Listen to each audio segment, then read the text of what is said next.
Mi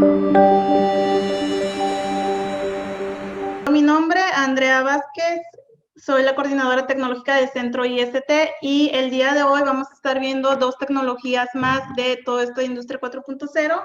Esas tecnologías concretamente van a ser ciberseguridad y visión artificial inteligente, ¿ok? Lo que vamos a ver de nueva cuenta va a ser algo introductorio para que se den una idea y tengan la sensibilización de lo que abarca cada una de ellas. En visión artificial voy a incluir un poquito de charlas sobre inteligencia artificial para que también lo tengan ahí y yo creo que puede ser interesante para ustedes. Vamos a iniciar con ciberseguridad.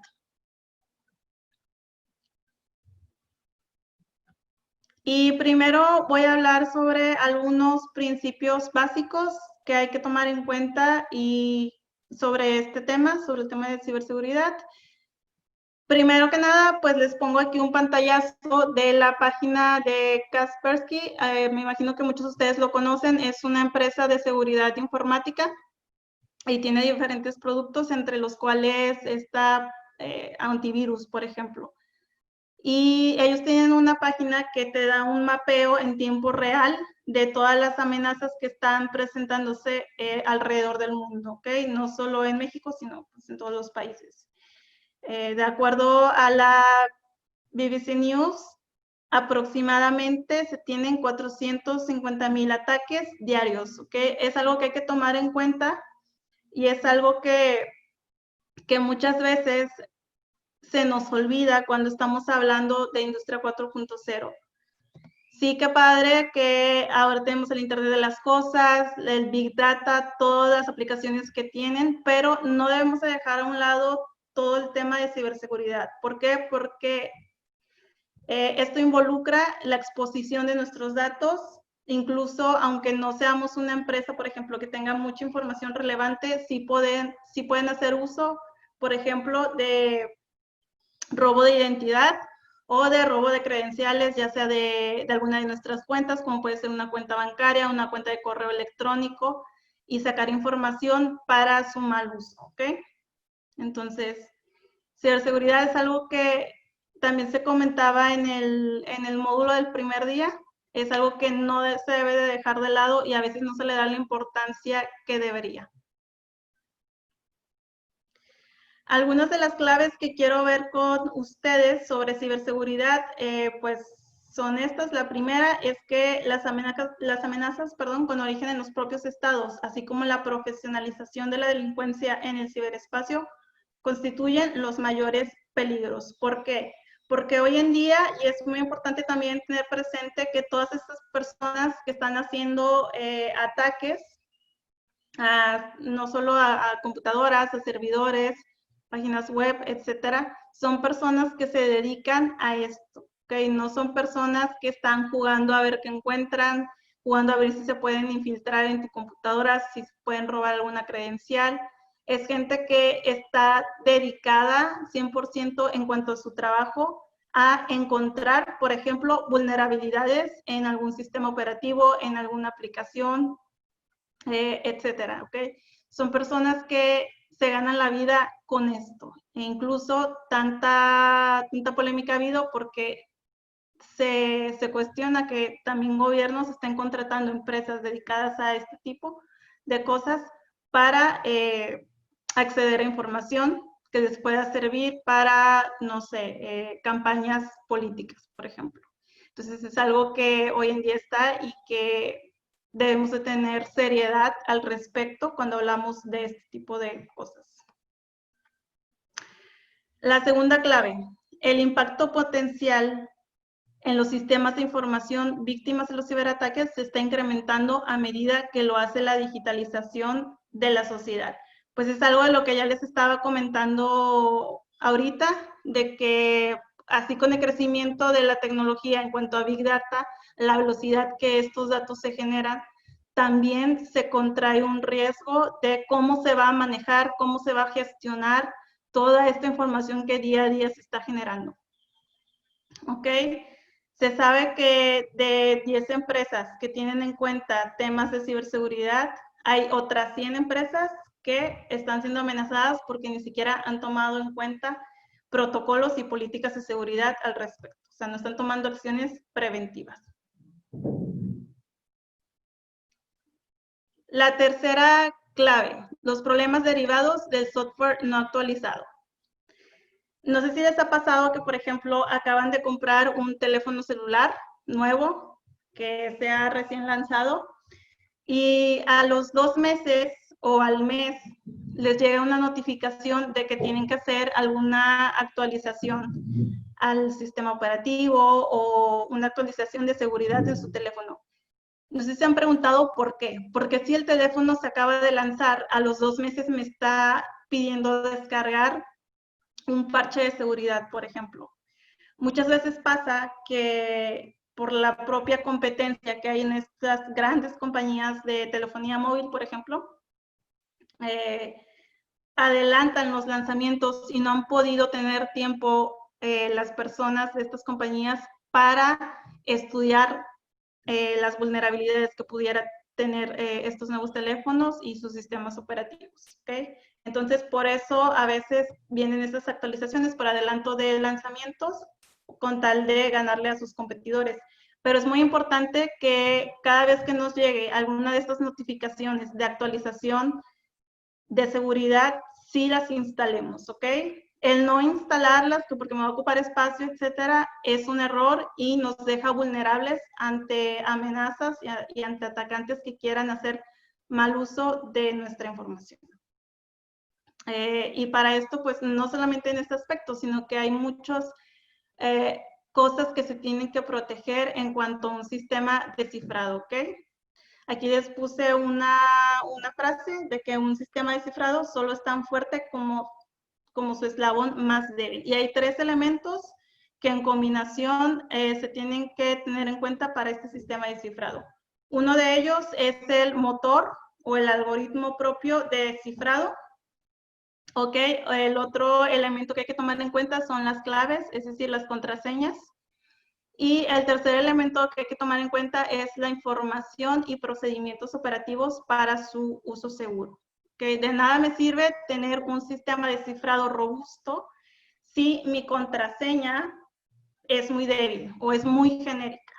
O si esa contraseña la voy a tener anotada en una hoja de papel, por ejemplo, de mi agenda que llevo a la oficina, que llevo a la universidad. Ok, tiene que haber una combinación de estos 3 elementos que les acabo de mencionar. Uno, si tu sistema de cifrado es muy bueno, de nada te va a servir si traes la contraseña expuesta y de fácil acceso para personas no autorizadas. Otra cuestión, puede que tu contraseña también sea débil, por ejemplo, que le pongas, no sé, 1, 2, 3, 4 o del 1 al 8. Hay muchas cosas que debemos de tomar en cuenta que tal vez a veces nos dan flojera, por ejemplo, el actualizar la contraseña cada 6 meses, pero es una medida de seguridad y de prevención que nos va a ayudar a reducir el riesgo de que nos puedan atacar o robar credenciales.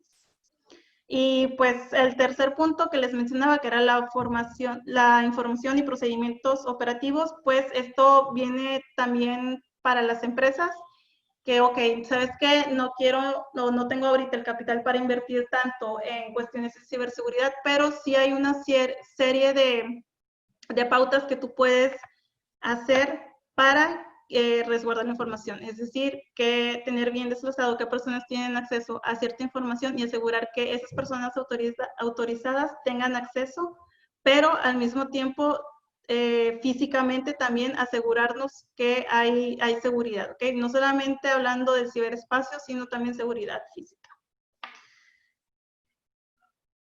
Vamos a ver la cuarta clave. Los problemas de privacidad derivados de la recolección masiva de datos, Big Data, pues también lo que ya mencionaba. Otro ejemplo que les puedo dar de esto y de algoritmos de cifrado, es el TLS, que el objetivo de este protocolo es para autenticar los mensajes de comunicación entre equipos, por ejemplo, y esto lo pueden ver mucho en las páginas web, ¿ok? Cuando tú vas a una página web que tiene, por ejemplo, al inicio, si se dan cuenta, HTTP, si tú a este le agregas una capa de seguridad de TLS, se agrega el HTTPS, ¿ok? Esto quiere decir que esa página web que tú estás visitando está utilizando este protocolo de seguridad, y lo cual lo hace más confiable y disminuye la vulnerabilidad de que esté, por ejemplo, la página clonada, que eso es algo que se puede hacer fácilmente con las páginas web que no tienen la S al final, ¿ok? Vamos a continuar. Algunas definiciones básicas que les quiero dar aquí para todo este tema de ciberseguridad son estas, que son como las más básicas. Ciberespacio, puede decirse que el ciberespacio es una realidad virtual. No se trata de un ámbito físico que puede ser tocado, sino que es una construcción digital desarrollada con computadora. Es una definición pues fácil de entender. La ciberguerra es un conflicto que hay en el ciberespacio. Ciberdefensa, conjunto de acciones de defensa activas, pasivas, proactivas, preventivas y reactivas para asegurar el uso propio del ciberespacio y negarlo al enemigo o a otras inteligencias de oposición. Ciberseguridad como tal es un conjunto de acciones de carácter preventivo que tiene por objeto el asegurar el uso de las redes propias y negarlo a terceros. Cibercrimen, pues la acción criminal en el ciberespacio. Ciberterrorismo es de manera similar, una acción terrorista en el ciberespacio. Okay, todas estas se tuvieron que incluir en el vocabulario de la informática, digamos, porque son cosas que están pasando. Crímenes en el ciberespacio, terrorismo incluso, y de hecho, pues, de ahí es que surgió también la policía digital, ¿ok? La policía de informática, incluso para bullying, por ejemplo. Son nuevos retos y nuevos conceptos que como sociedad estamos enfrentando por todo este desarrollo tecnológico. Entonces, los objetivos principales de seguridad. Aquí les pongo 3 objetivos principales, que tenemos como primer lugar la confidencialidad, y no es nada más que evitar que personas no autorizadas puedan acceder a la información. Disponibilidad. La información y los recursos relacionados están disponibles para el personal autorizado. Lo que hablábamos hace rato y que les mencionaba, que las personas que realmente estén autorizadas para tener acceso a cierta información, hay que asegurarnos de que sea de fácil acceso para ellos, pero no lo sea para personas no autorizadas o que puedan tener intenciones pues malintencionadas. Integridad. Guardar la totalidad de la información cuyo contenido debe permanecer inalterado a menos que sea modificado por personal autorizado, ¿ok? No se permite modificar esta información a menos que alguien con la debida autoridad lo haga. Y esto también es uno de los objetivos que persigue la seguridad. Entonces, ¿quiénes son las entidades que están implicadas? Pues hay muchas entidades: desarrolladores de software, integradores de soluciones, fabricantes de productos, usuarios finales de organizaciones, organismos certificadores, administradores de sistemas y de seguridad.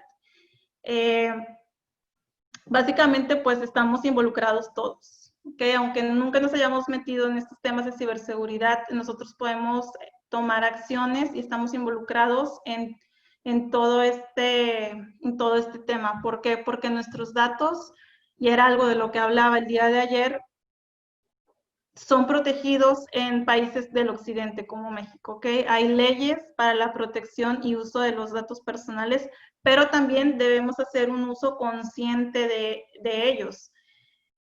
No dar información a páginas web tan fácilmente y darnos cuenta de cuándo se está exponiendo nuestra información. Poder identificar ese tipo de cosas, por ejemplo, en los que tienen teléfonos con compañía Telcel. No sé si se han dado cuenta, me parece que todavía está así, pero en los kioscos de Telcel, si tú vas y pones para pagar, por ejemplo, tu plan de renta, vas y pones el número de teléfono, automáticamente el kiosco te arroja la dirección y el nombre de la persona que se tiene registrado y que está asociado a ese número de teléfono. O sea que yo puedo acceder a tu nombre completo y a tu domicilio nada más sabiendo cuál es tu número de teléfono. Esta es una de las cosas que tal vez por el día a día no nos damos cuenta, pero realmente nos pueden hacer uso o nos pueden hacer robo de identidad y no es tan difícil y no necesitas tanta infraestructura para hacerlo en algunas ocasiones, ¿ok? Entonces, tener mucho cuidado para esto. Lo que ya dije de las contraseñas y pues estarlas cambiando. Hay empresas que se dedican, de hecho, exclusivamente a explotar y encontrar vulnerabilidades en sistemas operativos o en aplicaciones. E incluso pueden ver cómo, por ejemplo, Apple a veces lanza convocatorias y ofrece recompensas monetarias para las personas que logren hackear cierta característica del sistema operativo, ¿ok? ¿Para qué hacen esto? Porque a ellos les conviene encontrar estas vulnerabilidades y crear los parches de seguridad que eviten que un atacante pueda explotarla. En todo esto que he hablado, he utilizado palabras como vulnerabilidad, política de seguridad, amenaza y ataque. ¿Okay? Ahorita los voy a definir un poco más para que tengan mejor noción de las cosas que estoy diciendo o a qué aluden estas palabras. En primer lugar, vulnerabilidad, y es un concepto también de la ciberseguridad. ¿Qué es? Es una debilidad o es un fallo en un sistema de información que lo que hace es que pone en riesgo la seguridad de la información, pudiendo permitir que alguien malintencionado pueda comprometer lo que ya habíamos visto anteriormente, la integridad, disponibilidad o confidencialidad de la misma. Por lo que es necesario encontrarlas y eliminarlas lo antes posible. Lo dicho, hay incluso empresas que están dedicadas a esto, a encontrar vulnerabilidades. Pueden tener distintos orígenes, fallos de diseño, errores de configuración o carencias de procedimientos. Aquí les pongo un ejemplo que es la inyección de código SQL, que no es nada más que infiltración de código malicioso. El origen de esta vulnerabilidad es en la incorrecta validación o filtro de variables utilizadas en un programa, ¿ok? Como quiera, ahí les voy a dejar un link para que puedan leer un poco más de esto. Y por sí sola, la vulnerabilidad, y esto es muy importante diferenciarlo entre amenaza y ataque, es que no causa daño alguno por sí misma, pero sí da la posibilidad de que se materialice una amenaza sobre el activo afectado. Aquí les pongo un ejemplo de vulnerabilidad que ya tiene 5 años, de hecho, es del 2015. Pero se encontró una vulnerabilidad en el sistema operativo Linux, específicamente en la librería GNU-C de Linux. De hecho, esta librería es muy importante en el sistema operativo Linux porque sin esta librería no funciona. A esta vulnerabilidad se le llamó Ghost y permitía a los hackers tomar control remoto de cualquier sistema sin siquiera conocer las credenciales. Para utilizar la vulnerabilidad, el atacante solo tiene que producir un buffer overflow, que es cuando tú saturas la memoria que ocupa un programa en específico, por ejemplo, pues en la memoria, ¿ok? Todo el espacio que ocupa este programa se satura y ahí es donde se puede obtener información buscada o puedes acceder a tener el control por ciertos puertos del equipo. Y pues bueno, aquí como vemos, la vulnerabilidad permitirá al atacante ejecutar cualquier tipo de código o comandos con los mismos permisos del usuario original que ejecuta la aplicación afectada.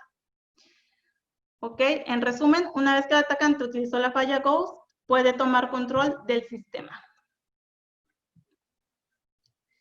Otro concepto que se utiliza aquí, política de seguridad. Y no es nada más que el conjunto de reglas y prácticas que definen y regulan los servicios de seguridad de una organización o sistema.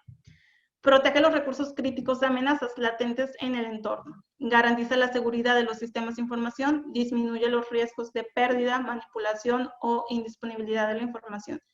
Así que es muy importante, tanto en nosotros a nivel personal y particular, como empresas, que se implementen políticas de seguridad.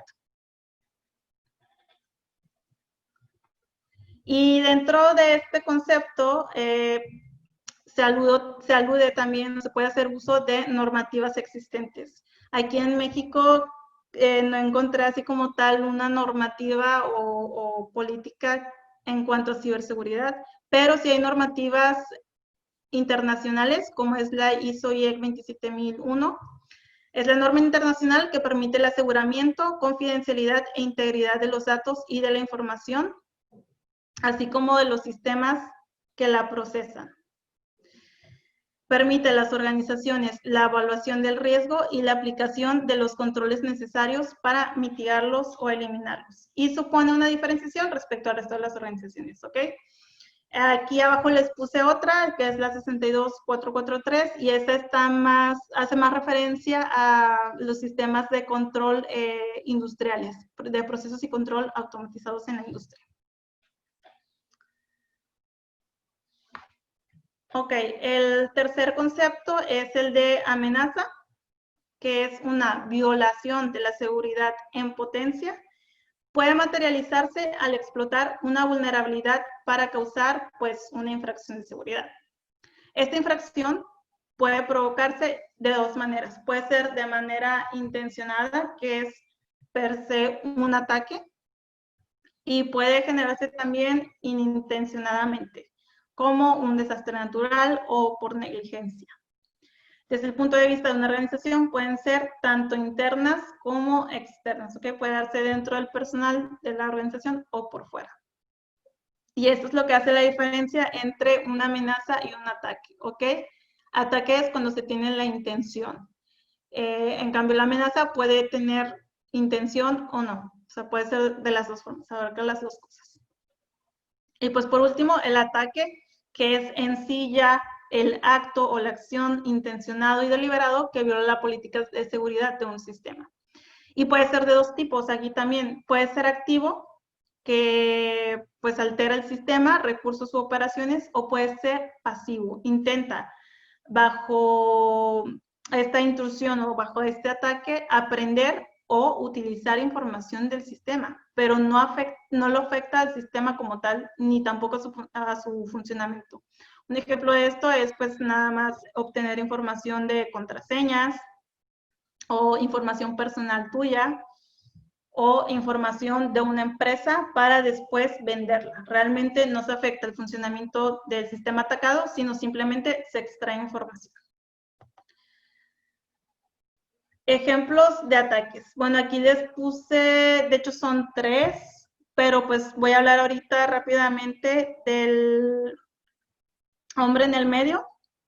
Ok, este es un ataque que es muy, bueno, no es como que sea fácil, la persona que lo hace tiene que tener conocimientos de arquitectura de sistemas y pues de programación, evidentemente. Entonces, pero quiero decírselos lo tan expuestos que estamos todos a este tipo de ataques.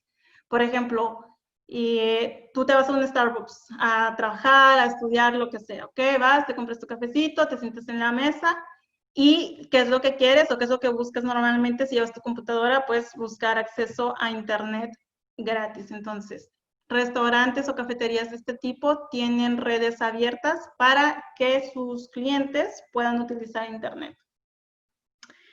Otra persona malintencionada llega también como un cliente cualquiera a la misma cafetería que tú. Lo que hace es que monta una red Wi-Fi que parece legítima. O sea, tú pensarías que es la red, en este caso, siguiendo el ejemplo de Starbucks, pero en realidad te estás conectando a esta persona, ¿ok? A su router. Y lo que hace a través de eso es, sí, te da acceso a internet y todo, pero a cambio tú estás sacrificando tus credenciales. Puede tener acceso a estas, ¿ok? Entonces es algo que, como lo mencionaba antes, en el día a día no te pones a pensar en esas cosas, pero son amenazas que se ven y que cualquiera de nosotros puede caer. Recuerdo mucho, por ejemplo, una vez que estaba en un aeropuerto donde se estaba buscando red abierta, que de hecho era una señora que se me acercó y me estaba preguntando si en México teníamos red abierta de internet Wi-Fi. Y pues le dije que no, que en el aeropuerto, a menos que te vayas a un restaurante o a una cafetería, no tendrías, o es muy raro que haya señales abiertas, ¿ok? Y algo que me llamó la atención de eso es que cuando entré a ver qué redes había una que te permitía o que te daba acceso a internet, pero te pedía contraseña de Facebook, ¿ok? Puede ser que redes de este tipo te puedan pedir, no sé, inicia sesión en Facebook para darte internet. Pero, ¿qué pasa si tú haces eso y no te da ni siquiera internet? Que es lo que le pasó a esta señora. Ella en ese momento entró y me dijo, mira, es que aquí sí se puede, pero nada más tengo que iniciar sesión. Inició sesión y ni le dieron internet y ni siquiera tuvo acceso después a Facebook. ¿Okay? Este es un ejemplo de cómo tú te vas con la finta de que pues nada más inicio sesión en Facebook, pones tu contraseña y te roban las credenciales. Otro ejemplo es el de Heartbleed, que se los voy a dejar aquí.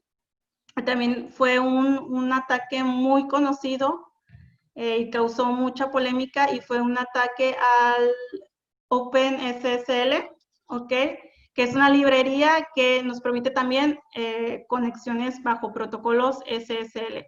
Y es open porque es de código abierto, ¿ok? Este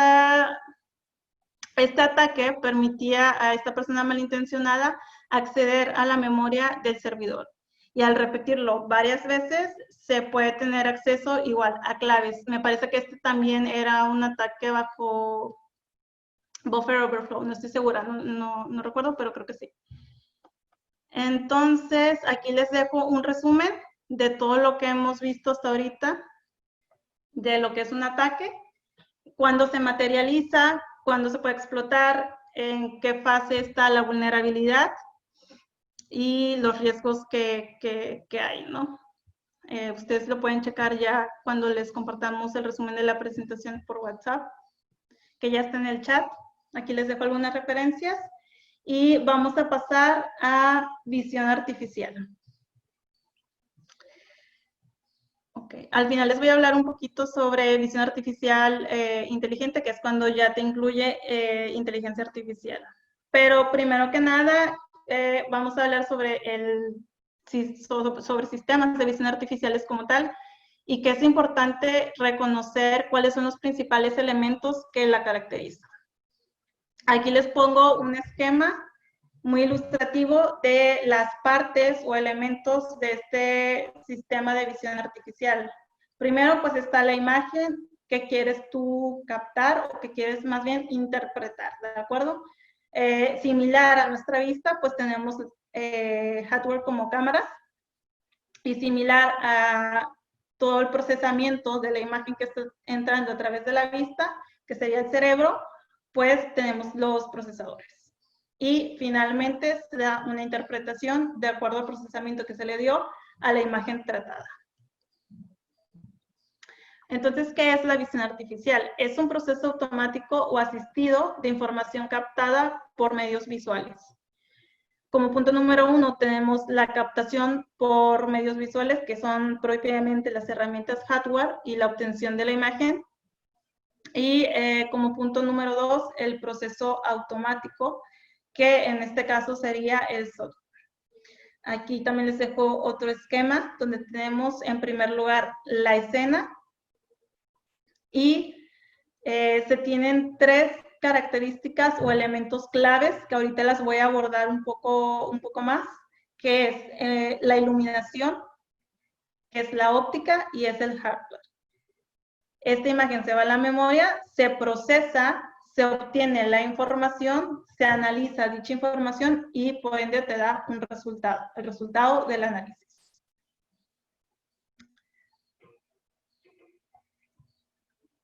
Entonces, algunas características de estos tipos de sistemas, pues que son de alta repetitividad y pues que tienen, por lo tanto, mucho mayor control que el humano. La otra característica es que generalmente son más veloces y la tercera característica es que en ningún caso alcanzan la flexibilidad de la visión humana, ¿ok? A veces se tiene este concepto o esta idea errónea de que si yo lo puedo ver con mis ojos, entonces se puede hacer mediante visión artificial. No siempre, y no siempre también con el mismo alcance que nosotros tenemos con nuestros recursos naturales por ser humanos. Bueno, lo que ya mencionaba antes, los elementos en un sistema de visión artificial. Tenemos 3 elementos, de hecho aquí me está faltando uno, que es como el procesamiento como tal. Pero pues voy a abarcar 3 por cuestiones de tiempo, iluminación, óptica y cámaras. En primer lugar, la iluminación. La iluminación es importantísima y a veces se deja también un poco de lado. ¿Por qué es importante? Porque si está mal diseñada, es muy posible que fracase la montura de nuestro sistema de visión. ¿De qué depende? Depende de cosas como el entorno. No es lo mismo o no es la misma iluminación la que se va a dar en un entorno al aire libre, ¿ok? ¿Por qué? Porque tienes el día que no tiene la misma iluminación a las 8 de la mañana que a las 3 de la tarde, que a las 5 o que a las 8 de la noche, ¿ok? A una iluminación en un lugar cerrado. Dependerá también de la aplicación y del material del objeto a inspeccionar. Por ejemplo, si se quieren inspeccionar metales, superficies metálicas, hay que tomar en cuenta que la luz se va a reflejar. Y también, pues, las técnicas fotográficas que se van a utilizar en este sistema. Otra cosa que hay que tener en cuenta, que en iluminación se tienen diferentes naturalezas, como el espectro de luz. Podemos decidir, dependiendo de la aplicación que queremos hacer o dependiendo del proyecto que se quiere realizar mediante sistemas de visión artificial, qué rangos del espectro de luz vamos a trabajar. Puede ser ultravioleta, puede ser en el espectro visible o puede ser en el infrarrojo. Y para esto hay gran variedad de objetos y de fondos. Aquí abajo de la imagen del espectro visible, del espectro de luz, tenemos los rayos en superficie especular, los rayos en superficie semiespecular y cómo se comportan estos rayos de luz en dichas superficies. ¿Okay? Aquí podemos ver variantes y esas variantes al final de cuentas se tienen o presentan complejidad a la hora de procesar. Tenemos luz por contraste, direccional o luz omnidireccional. ¿Okay? Hay diferentes tipos de iluminación y no me voy a adentrar a ello por lo mismo del tiempo, pero se los voy a dejar ahí para que lo puedan investigar. ¿Okay? Hay algunas consideraciones que también hay que tomar en cuenta y algunas ya las mencioné. Hay que tomar en cuenta qué espectro de luz se va a trabajar, pero también si se va a trabajar en color o en monocromo, ¿ok? A veces no es necesario trabajar a color con, por ejemplo, blanco y negro es más que suficiente para la aplicación que queremos trabajar, pues eso depende mucho. También hay que tomar en cuenta si es necesaria la alta velocidad, porque esto también nos va a requerir de recursos mayores. ¿Cuál es el campo de visión a iluminar? También lo dicho, si va a ser al aire libre, si va a ser en un entorno cerrado y si es entorno cerrado, qué tipo de iluminación ya tiene. El objeto, hay que tomar en cuenta el objeto, si presenta superficies con reflejos, como lo he dicho antes, pueden ser metales. ¿Qué fondo presenta la aplicación? Color, geometría, ¿cuál es la característica que queremos resaltar en los objetos analizados? ¿Qué duración debe tener el sistema de iluminación y qué requisitos, tanto mecánicos y ambientales, deben considerarse? ¿Okay? Todas estas consideraciones se deben de tomar en cuenta antes de montar nuestro sistema de visión artificial, y lo cual nos ayudará también a elegir los mejores elementos para la iluminación. ¿Okay? Si te agarras comprando todo tu sistema de iluminación, pero no te has puesto a evaluar realmente lo que quieres hacer y qué consideraciones deberías tomar en cuenta, no te va a funcionar y vas a gastar un dineral. Otro elemento, la óptica. La óptica concentra los rayos luminosos del entorno en el sensor. La calidad de la imagen y tamaño de los objetos dependerán también de la óptica y de los lentes utilizados en la misma, ¿ok? Aquí es donde entra todo lo que es la óptica geométrica. Entra lo que es la cámara oscura y pinhole, que ahorita tampoco les voy a tocar, pero todos estos elementos son característicos de este elemento que forma parte de mi sistema. Y para eso también hay que recalcar cuáles son las principales diferencias entre el sistema artificial y el sistema humano en cuanto a óptica. En el sistema artificial tenemos la capacidad para medir características físicas, perdón. Se tiene un mejor desempeño para tareas rutinarias. ¿Por qué? Porque no está el factor humano de cansancio, que un sistema de visión artificial no se va a cansar. Y es más útil para tareas de bajo nivel de procesamiento, que entre mayor procesamiento, igual mayores recursos vas a utilizar. Aquí les dejo un esquema de las cosas que son equivalentes en la visión humana y en la visión artificial. Por ejemplo, el iris, lo equivalente al iris es el diafragma, la apertura, que sería lo equivalente a la pupila, y pues ahí podemos ver los lentes, pues igual el lente de nuestro ojo. Y en el sistema humano, ¿qué tenemos? Tenemos un mejor reconocimiento de objetos. Y ahorita voy a poner un ejemplo de eso para que lo tengan más en cuenta. La adaptabilidad que tenemos y el conocimiento previo, así como mayor capacidad de procesamiento, que es nuestro cerebro. ¿Okay? Aquí les pongo también algunas consideraciones en cuanto a óptica, que es, por ejemplo, la distorsión, si se va a presentar o no, porque esta distorsión nos va a afectar a la hora de medir. Y hay variables a determinar en la selección de la óptica, que puede ser, pues, el foco, la luminosidad, tipo de montura, qué calidad o resolución nosotros requerimos como mínimo para lograr el objetivo buscado. Hay diferentes tipos de óptica y esto es en función a la aplicación, más focal, menos focal, o si necesitamos, por ejemplo, lentes especiales como la varifocal o telecéntricas. ¿Ok? Más características, el enfoque, que hay que cuidarlo mucho porque a partir de este es que se obtienen imágenes con mayor nitidez. El iris o diafragma, que pues permite o restringe el paso de la luz hacia el sensor de la cámara. El zoom, que varía la distancia focal. Este zoom puede ser de dos tipos, pueden ser manuales o motorizadas. Y tenemos también los filtros ópticos, que pueden ser polarizadores, o pasabanda, que los pasabandas son los que te permiten el paso, por ejemplo, de ciertas longitudes de onda. ¿Qué otro elemento se tiene en los sistemas de visión? Cámaras.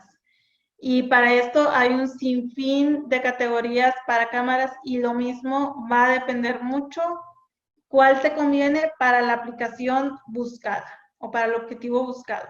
Entonces, por aplicación se puede tener una cámara matricial o una cámara lineal. Las cámaras lineales se utilizan mucho para aplicaciones, por ejemplo, en tubos metálicos para medir longitudes. Puede ser por sensor, CSD y CMOS, por modo de disparo, por el tipo de datos, si es monocromo, si es color, si el dato es térmico o es hiperespectral. Y también tenemos las cámaras 2D y 3D.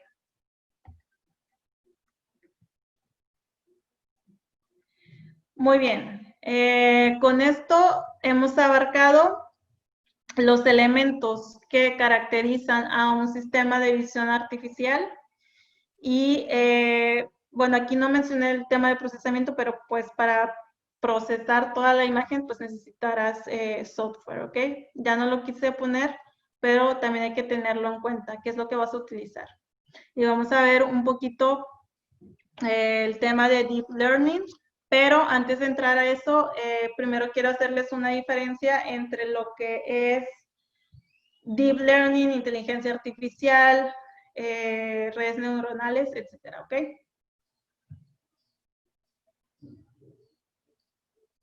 Damos un momento.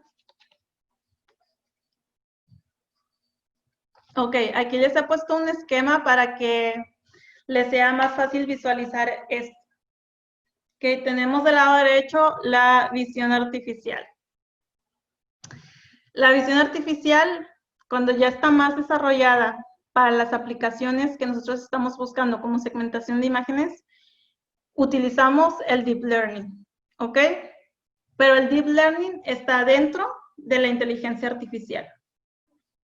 Entonces, ¿qué es la inteligencia artificial? ¿A qué nos referimos exactamente cuando estamos hablando de esto? Y para dar una respuesta, pues depende también un poco de a quién le estás preguntando, ¿no? Para una persona, la inteligencia artificial puede ser, no sé, el comando de voz de mi bocina de Amazon Echo. O puede ser el asistente virtual de mi teléfono. O puede ser el cerebro del GPS que me ayuda a moverme en una ciudad que no conozco. Inteligencia artificial aplica en todos estos casos y quiero que lo vean más que como una tecnología en sí, como un paraguas bajo el cual están diferentes tecnologías. ¿Qué tecnologías? Bueno, desde Machine Learning hasta visión artificial y desde redes neuronales a Deep Learning. ¿Okay? Entonces, inteligencia artificial, bajo esto, bajo este concepto, bajo este paraguas, es que se tienen todas estas tecnologías. Y ahorita las vamos a ver un poquito más. Ok, la primera etapa que se debe de tener para que una empresa que quiere empezar a incorporar inteligencia artificial en sus servicios o en sus productos es el Machine Learning, ¿ok? Esta es la primera etapa y de lo que se trata es de añadir capacidades de aprendizaje. ¿Qué me está pasando? Estas capacidades de aprendizaje pueden ser, bueno, hay varios tipos, pero les voy a mencionar 3 ahorita. Las 3 principales son el aprendizaje supervisado, el aprendizaje no supervisado y el aprendizaje por refuerzo o por recompensa, ¿ok? Todas estas 3 categorías o experiencias son características del Machine Learning. Pero entonces, ¿cómo es que aprendes a aprender? ¿Cómo es que mi ordenador empieza a aprender? Pues igual que como nosotros lo hacemos cuando éramos niños, cuando los maestros nos hacían repetir varias veces algo simple, después eso simple lo empieza a hacer más complejo, por ejemplo, una curva que después va a formar una letra y después de formar esa letra te aprendes el abecedario completo. Algo así. Empiezas con algo simple, empiezas a entrenar el algoritmo y a partir de eso, pues la máquina empieza a aprender. Un ejemplo muy típico de esto es la búsqueda o la identificación de un gato, por ejemplo, y que el algoritmo aprenda a diferenciar este gato o esta imagen de un gato entre un tigre, entre un perro, etcétera. ¿Y por qué es un poco complicado? ¿Cuál es la complejidad de esto? Pues yo aquí les pongo en este slide, por ejemplo, la percepción que nosotros tenemos como humanos, y quiero que lo piensen así. ¿Cómo sé yo que estas imágenes tienen a un gato? Porque si ven del lado derecho, en la parte inferior tenemos un gato que no es real, es una caricatura. Pero ¿cómo sé que es un gato? Pues por toda la experiencia previa que ya tengo. Pero no solamente se trabaja entre diferenciar entre un gato caricatura y un gato real, sino también aprender a identificarlo entre diferentes formas en las que se puede presentar. Por ejemplo, En la parte izquierda inferior vemos a un gato que está como acostado y esta no es una forma común que nosotros nos pudiéramos imaginar que estuviera un animal de estos, ¿ok? O, por ejemplo, que se camuflajee con el entorno que tiene en la parte de atrás. ¿Y qué es lo que ve una computadora? La computadora no ve esta imagen del gato que nosotros estamos viendo. La computadora ve una matriz de valores numéricos y ya. Pero entonces, ¿cómo vas a ver que esa matriz de números es un gato? Aquí les pongo cuando se está trabajando en blanco y negro, que de hecho se recomienda más porque es más fácil y consume menos recursos. ¿Y por qué consume menos recursos? Porque al trabajar a color, tú tienes en lugar de una matriz, 3 matrices, ¿ok? Correspondientes al azul, al rojo y al verde. Ok, aquí les pongo más ejemplos de retos que se tienen a la hora de trabajar con Machine Learning o con inteligencia artificial, y es que tenemos diferentes tipos de iluminación. Tenemos variaciones intraclass, tenemos oclusiones, o sea, pueden ver, por ejemplo, en el caso de las deformaciones, que un gato está parado, entonces, no sé si la máquina aprende que un gato tiene 4 patas y, bueno, aquí está parado y pareciera que tiene 2, o porque está sentado así. Oclusiones, pues que nada más ves, por ejemplo, la colita del gato, pero el sistema, ¿cómo vas a ver nada más con esto que sí es un gato? O mezcla con el fondo, que es lo que ya les mencionaba del camuflaje, y también están los puntos de vista o de escala. Entonces, esto es lo que hace retador a todo lo que tiene que ver con el aprendizaje del ordenador. Y no se puede programar esto explícitamente. Tú no puedes poner millones y millones de condicionales para lograr que la máquina aprenda, ¿ok? ¿Qué es lo que necesitamos? Necesitamos el Machine Learning. ¿Y cómo aprende? Mediante ejemplos, ¿ok? Para que la máquina empiece a aprender, tú vas a meterle una cantidad enorme de datos para que el Machine Learning pueda utilizar algoritmos o desarrollar automáticamente algoritmos para aprender cuándo es un gato y cuándo no. ¿Ok? Voy a avanzar. Por ejemplo, se tiene la fase de entrenamiento.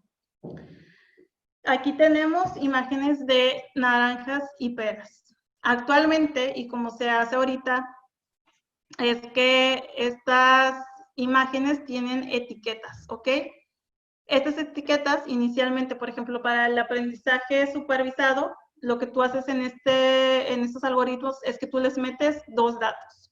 Bueno, 2 tipos de datos más bien.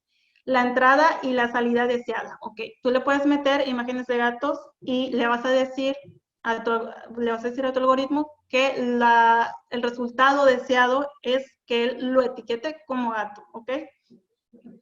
Entonces empiezas a entrenar, empiezas a meterle muchas imágenes para que el ordenador aprenda a identificar gatos de un tigre.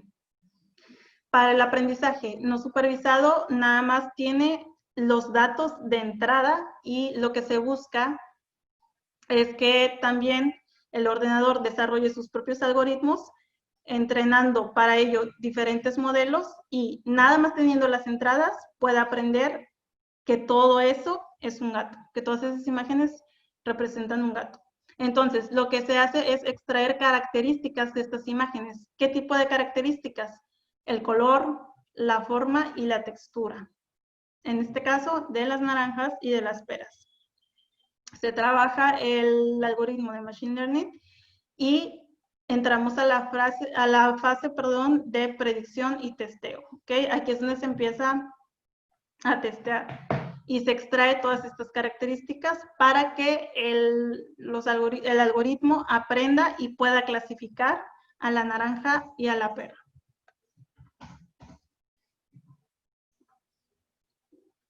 Aquí está un ejemplo, bueno, siguiendo el mismo ejemplo anterior. ¿Qué características podríamos decir que diferencian a una pera de una naranja? Bueno, por ejemplo, el color. La naranja es color anaranjado, la pera puede ser amarillo, pueden ser verdes, y también la forma. La naranja es un poco más redonda y la pera tiene pues como una forma más o menos ovalada. Pero ¿qué pasa cuando estas características se empiezan a posicionar en el límite entre lo que es una pera y una naranja? Por ejemplo, vean estas nuevas peras. No tienen un color tan verdoso, sino que van más al color que tienen las naranjas por lo regular, ¿ok? Son unas peras medio anaranjadas, medio amarillentas ahí, y hay una pera, por ejemplo, la del lado izquierdo, que está un poco más redonda y que el algoritmo en esta fase que es anterior al aprendizaje profundo, podría clasificarlo como naranja, ¿ok? En esta primera fase de inteligencia artificial me lo va a clasificar así, de hecho por eso está posicionado aquí abajo. Aquí tenemos otro ejemplo que es una naranja que está un poco, no está redonda como tal, está un poco más ovalada y empieza a tomar la forma de una pera. Y siguiendo lo mismo del color, tenemos aquí abajo naranjas que son un poco más verdosas y que el algoritmo podría etiquetarlo como pera. Entonces, ¿qué es lo que se busca? Se busca poder clasificarlo así como esta nueva línea, que aun cuando tengan características similares o que podrían atribuirse a una naranja, se dé cuenta de cuándo es una pera. ¿Ok? Y aquí es donde entra el Deep Learning. ¿Ok? El Deep Learning es cuando tú a un algoritmo le agregas capas de aprendizaje. ¿Quiénes son estas capas de aprendizaje? Las redes neuronales, ¿ok? Entre más capas de aprendizaje pongas, mayor será tu algoritmo, en este caso, de clasificación. Por ejemplo, en una primera capa, y hablando de Machine Learning, puedes diferenciar, siendo el primer ejemplo que les di, un gato de un perro o de un tigre. Esa es la primera capa y ahí estamos hablando de Machine Learning. Agregas tú otra capa de aprendizaje, por ejemplo, con redes neuronales, y empiezas a hacer aprendizaje profundo, que es el Deep Learning. Entonces, ya no solamente sé que es un gato, también puedo saber que es un gato siamés y no es un gato persa o no es un gato angora, ¿ok? Es otra capa o otra característica que yo puedo aprender de ese gato. ¿Qué pasa si agregamos más capas?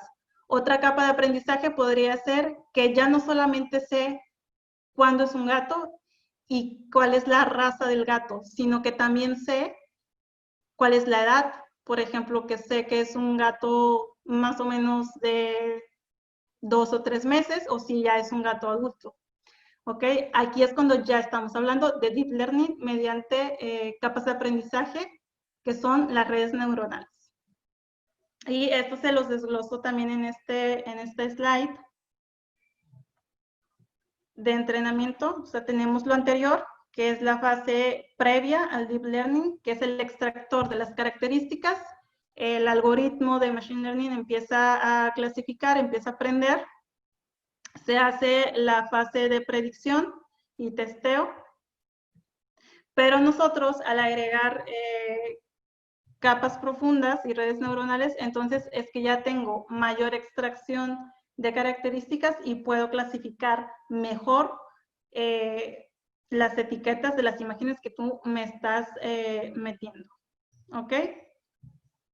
Esta es de manera muy general lo que hace diferente entonces a inteligencia artificial, redes neuronales, Deep Learning. ¿Ok? Como lo pueden ver, el Deep Learning pues está englobado en las redes neuronales y está englobado esto a su vez en la inteligencia artificial y en el Machine Learning. ¿Cuáles son los ingredientes para el Deep Learning? Bueno, pues ya lo hemos visto, datos, necesitas muchísimos datos para que tu algoritmo empiece a aprender. Necesitas recursos computacionales y algoritmos, obviamente. Algunos ejemplos de aplicación. Ejemplos de aplicación de esto, tenemos segmentación de imágenes, que pues es atribuir a cada zona de la imagen ciertas características, como lo viste en el ejemplo de las peras y las naranjas, que pueden ser color, forma, textura, y se utilizan estas características para localizar estas regiones píxel a píxel.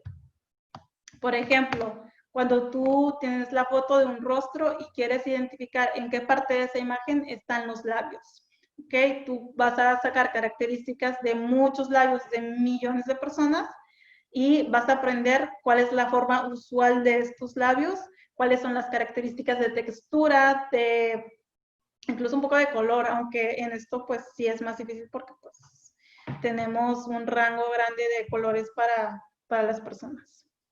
Pero, por ejemplo, un labio no podría ser un azul claro como lo podrían ser la parte de la cara que son los ojos, etcétera. Entonces, ahí el algoritmo empieza a aprender este tipo de características que lo hacen diferente. O, por ejemplo, para identificar patrones, como en el caso de la imagen del lado derecho, donde tenemos una cebra y poder identificar qué es una cebra. ¿Por qué? Porque una de sus características es que tienen un patrón de rayas negras y blancas. Pero también aquí, y entonces, ¿cómo va a diferenciar entre este patrón que corresponde a una cebra al patrón, por ejemplo, de la piel de un tigre, que también es rayado? Que entramos igual, cuestiones de color o de textura. O de forma incluso. A ver, aquí ya me pasé. Otro ejemplo de aplicación es este, donde se tiene identificación de vagones de tren dañados. Esto me parece que es en un país asiático, pero ahorita no recuerdo. Y lo desarrolló IBM. El sistema aprende y las capacidades de reconocimiento visual del robot han mejorado a las que antes se tenían en un principio cuando se diseñó este tren, ¿ok? Se han mejorado de tal manera que se logró una tasa de precisión de más del 90% con inteligencia artificial y deep learning. Y ya por último, otra aplicación que está teniendo mucho auge, esta última es la que está ahorita como en el boom, junto con el manejo autónomo, ¿ok? Estas dos aplicaciones son los que ahorita están más como de moda y es en lo que ahorita se está trabajando por desarrollar. En este caso tengo aquí lo del reconocimiento facial, que es muy utilizado en países asiáticos como China, que aprovechan muy bien este tipo de tecnología y utilizan el reconocimiento facial en los portales de pago o, por ejemplo, para controles de seguridad en los aeropuertos, e incluso se tienen para poder dispensar papel higiénico en los parques, en lugares públicos, ¿ok? Este es otro ejemplo de aplicaciones de inteligencia artificial. Y bueno, con esto concluyo el módulo de hoy, que fue ciberseguridad y visión artificial.